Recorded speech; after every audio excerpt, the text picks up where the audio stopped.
Bonjour à toutes et à tous, je m'appelle Pierre Darmet, je suis directeur des relations institutionnelles de l'UNEP, l'Union nationale des entreprises du paysage, et secrétaire général de l'Observatoire des villes vertes, qui a été créé par l'UNEP et Ortis. Au total, ce sont les jardiniers paysagistes privés et publics, plus de 215 000 personnes, et nous avons lancé aujourd'hui une action collective, public-privé, unie pour plus de nature en commun.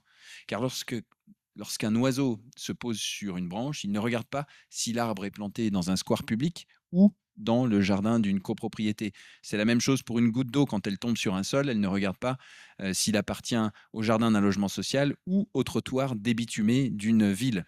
Et pour autant, l'opposition entre public et privé en ville a toujours cours, alors que la nature n'a pas de frontières. La preuve, c'est qu'on demande énormément de choses aux collectivités.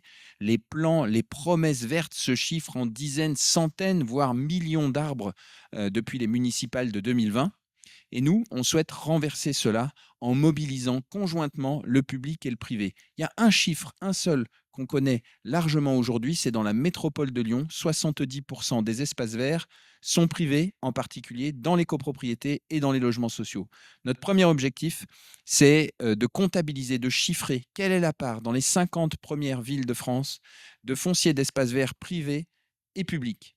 Il faut connaître ce chiffre-là. Et ensuite, deuxième action, c'est de recenser plus largement que nous ne l'avons fait déjà en mai 2024 avec une première enquête de l'Observatoire des villes vertes, les initiatives publiques pour enjoindre le privé à se végétaliser, mais aussi du privé pour s'ouvrir à l'espace public, reculer une limite de propriété, créer des percées visuelles, offrir des végétaux, etc., etc. Et puis la troisième chose extrêmement importante qu'on va mener plus au long cours collectivement, c'est de valoriser cet effort du privé pour le quartier. On sait que pour 100 euros investis dans les espaces verts, il y a 70 euros de ce qu'on appelle les externalités positives qui sont générées pour la biodiversité, pour le climat local, pour l'eau, pour le carbone. Mais on ne sait pas dans ces 70 euros quelle est la part pour le quartier. C'est un levier extrêmement important de partage de la valeur, de partage de l'espace, mais aussi d'acceptation des projets. Et pour faire cela, on a fédéré tout un collectif de maîtres d'ouvrage publics, mais aussi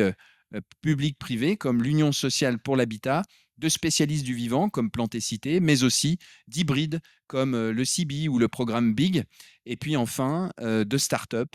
Et donc on invite plutôt l'ensemble des parties prenantes de l'immobilier et de la ville à nous rejoindre, public, privé, unis pour plus de nature en commun.